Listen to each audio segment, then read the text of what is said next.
ভোলার দৌলত খান উপজেলায় নির্বাচনী প্রচারণাকে কেন্দ্র করে বিএনপি ও জামায়াতে ইসলামীর নেতাকর্মীদের মধ্যে সংঘর্ষের ঘটনা ঘটেছে। এতে জামায়াতের ৫ ও বিএনপির ৪ জন আহত হয়েছেন। মঙ্গলবার বেলা 11:30টার দিকে ভোলা ২ আসনের দৌলত খান উপজেলার মেদুয়া ইউনিয়নের ৫ নম্বর ওয়ার্ডের মুন্সিরহাট এলাকায় এ সংঘর্ষের ঘটনা ঘটে। এ ঘটনায় একে অপরকে দুষছে দুই দলের নেতাকর্মীরা।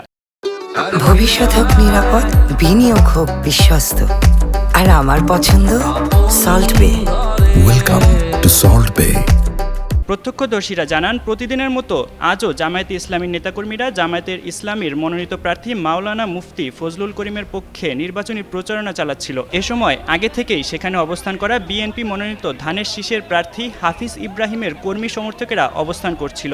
দুই দলের নেতাকর্মীরা মুখোমুখি অবস্থানে আসলে তাদের মধ্যে প্রথমে বাকবিতণ্ডা হয় এবং এক পর্যায়ে তারা উভয় দলের নেতাকর্মীরা সংঘর্ষে জড়িয়ে পড়েন। পরে খবর পেয়ে যৌথ বাহিনী ঘটনাস্থলে গিয়ে পরিস্থিতি নিয়ন্ত্রণে আনেন। দৌলত খান থানা পুলিশের ভারপ্রাপ্ত কর্মকর্তা মোহাম্মদ সাইফুল ইসলাম শিকদার বলেন, বিএনপি জামায়াতের মারামারির খবর পেয়ে দ্রুত ঘটনাস্থলে গিয়ে পরিস্থিতি নিয়ন্ত্রণে আনি। পরিস্থিতি বর্তমানে আমাদের নিয়ন্ত্রণে রয়েছে। এ ঘটনায় এখনো পর্যন্ত কোনো পক্ষের লিখিত অভিযোগ পাইনি।